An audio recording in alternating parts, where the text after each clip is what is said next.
Film kembali ke 8 jam sebelumnya di mana Cororina ternyata menjadi sosok di balik penelepon yang mengaku sebagai Interpol dan menyarankan agar berangkas dipindahkan dari sana sementara Gen kembali menunjukkan aksinya dengan melumpuhkan 2 petugas pembawa berangkas setelah menyelinap masuk ke truk tersebut, termasuk dengan Sebastian yang juga berada dalam truk itu.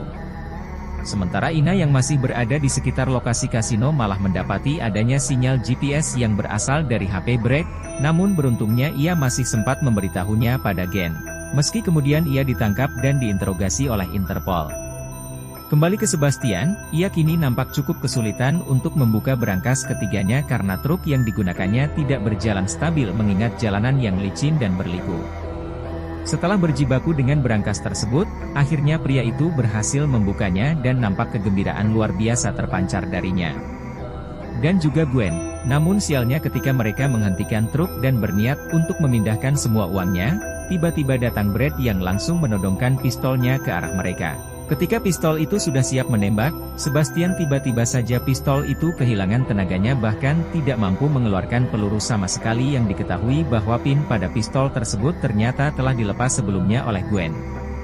Kini kondisinya malah berbalik dengan Gwen yang menodongkan pistolnya ke arah Brad. Namun Gwen yang pada dasarnya tidak pernah ingin membunuh siapapun, kini lebih memilih untuk memborgol Brad dan Roll hingga kemudian datanglah Interpol yang langsung meringkus mereka dengan sangat mudah.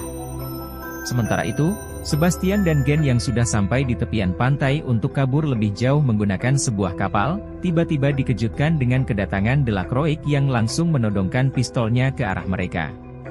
Momen mengharukan juga sangat terasa dalam skene kali ini karena Gwen yang nampak telah jatuh hati pada Sebastian harus merelakan dirinya ditangkap agar bisa membebaskan pria itu.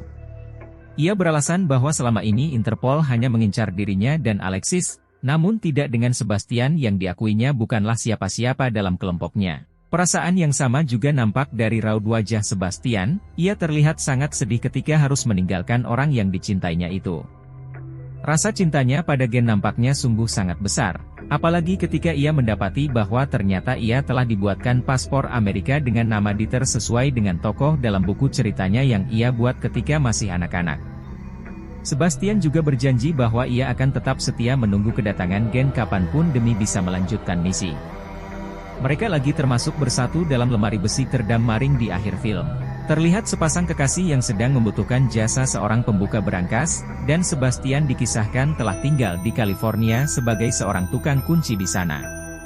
Betapa terkejutnya ia ketika mendapati bahwa kliennya saat ini menawarkan tugas untuk membuka berangkas yang selama ini telah dicari-carinya, yaitu Gam Maring. Dengan senang hati, Sebastian pun menyetujui permintaan tersebut dengan sangat antusias, dan dari semua kejadian itu, film pun berakhir dengan begitu santai.